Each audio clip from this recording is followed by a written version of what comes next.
शैक्षणिक सत्र 2023 के लिए एनसीईआरटी की किताबों पर शुरू हुआ विवाद बढ़ता ही जा रहा है। यह मुद्दा अब राजनीतिक रंग भी ले चुका है। विपक्षी दलों की ओर से केंद्र सरकार की मंशा पर कई सवाल उठाए जा चुके हैं।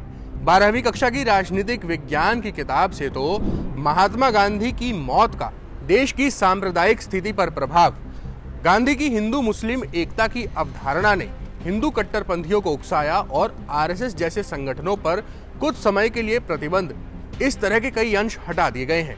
पिछले साल एनसीईआरटी ने गुजरात दंगों, मुगल दरबार, आपातकाल, शीत युद्ध, नक्सल आंदोलन के कुछ अंशों को हटाया था। एनसीईआरटी का कहना है कि कोरोना महामारी के बाद छात्रों पर बोझ कम करने के मकसद के साथ कई सारी एक्सपर्ट कमिटीज बनाई गई थी और इन्हीं की सिफारिशों के बाद कुछ हिस्सों को किताबों से हटा दिया गया। अब इन सभी मुद्दों पर एनसीईआरटी के निदेशक प्रोफेसर दिनेश प्रसाद सकलानी ने खुलकर बातें की हैं। एनसीईआरटी के चीफ के मुताबिक कोरोना काल में बच्चों की पढ़ाई काफी हद तक प्रभावित रही। क्लासरूम टीचिंग से लेकर बच्चों की सीखने की क्षमता पर भी बुरा असर पड़ा। ऐसे में यह जरूरी समझा गया कि पाठ्यक्रम यानी कि जो सिलेबस है उसका बोझ कुछ कम कर दिया जाए। एनसीईआरटी ने हर सब्जेक्ट के सिलेबस को कम करने के मकसद के साथ अलग अलग एक्सपर्ट्स की कमेटी बनाई थी। इन कमेटी ने जो सिफारिशें की उन्हें लागू किया गया। ऐसी हर सामग्री को हटा दिया गया जो बच्चों ने पहले कहीं ना कहीं पढ़ रखी हो या फिर जो कंटेंट रिपीट हो रहा था उसे भी हटाया गया। एक सामान्य प्रक्रिया के तहत उन सभी हिस्सों को हटा दिया गया। पाठ्यक्रम को पिछले साल जून में युक्तिसंगत बनाया गया था और इस साल उसमें कोई काटछांट नहीं की गई है। बिना किसी भेदभाव के जरूरी प्रक्रिया का पालन करते हुए ये सभी बदलाव किए गए हैं। जो भी विवाद उठ रहा है वो सब बेवजह का विवाद है, ये डायरेक्टर का कहना है। युक्तिसंगत बनाने की प्रक्रिया के तहत ही कुछ हिस्सों को हटाया गया है। अगर हटाया गया कोई अंश बुकलेट में नहीं छप पाया तो ये अनजाने में हुई गलती के कारण हो सकता है। लेकिन एक बात वो ये साफ कहना चाहते हैं कि कमेटी की सिफारिशों के आधार पर ही सिलेबस के उन हिस्सों को हटाया गया है।